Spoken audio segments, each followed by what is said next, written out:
Personne ne sait vraiment d'où elle vient. Personne ne sait pourquoi elle est apparue dans notre ville. La seule chose dont nous sommes sûrs, c'est que c'est un événement pour le moins étrange. La statue est arrivée sur la place de la ville il y a environ 2 semaines. Elle se trouve au milieu d'une parcelle d'herbe, décorée de quelques bancs de parc, créant un cul-de-sac vers la mairie, le poste de police et le palais de justice de la ville.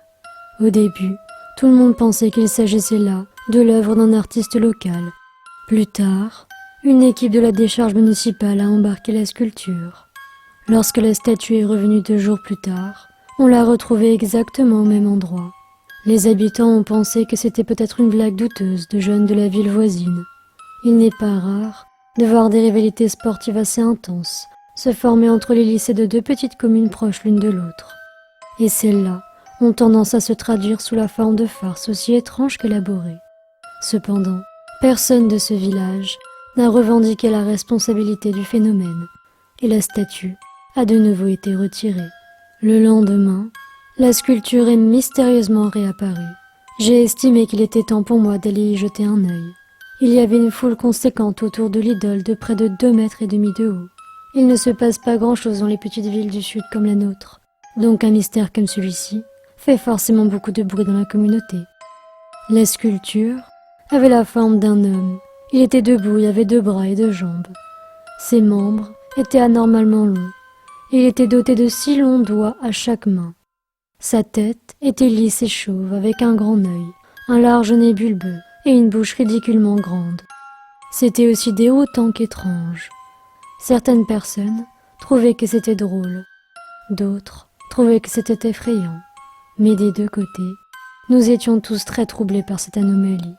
Le monument a attiré une foule presque constante pendant quelques jours, avant que les premières disparitions ne commencent.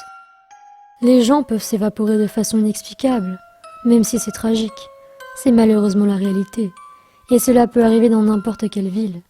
Il est cependant très inhabituel que 12 personnes se volatilisent sans laisser de traces en l'espace d'1 semaine. Qui plus est, dans une ville de moins de 4000 habitants. Presque tout le monde avait oublié la mystérieuse idole. Ceux qui n'ont pas oublié la sculpture pensaient qu'elle pouvait être liée aux personnes disparues, mais ils ont été considérés comme des fous. Je ne pense pas qu'ils le soient. Ce n'est qu'une théorie, et je peux me tromper. Peut-être est-ce mon imagination, mais j'aurais juré que la statue a bougé. Je suis persuadée qu'elle a changé de posture. Je suis allée la voir presque tous les jours, et je peux vous garantir que sa bouche était bien fermée et que ses bras étaient bien droits le long du corps. Je parierais toutes mes économies que lorsque cette chose est apparue pour la première fois, sa tête n'était pas légèrement inclinée vers la gauche comme on peut l'observer maintenant. Je pense que personne d'autre n'a remarqué ces changements.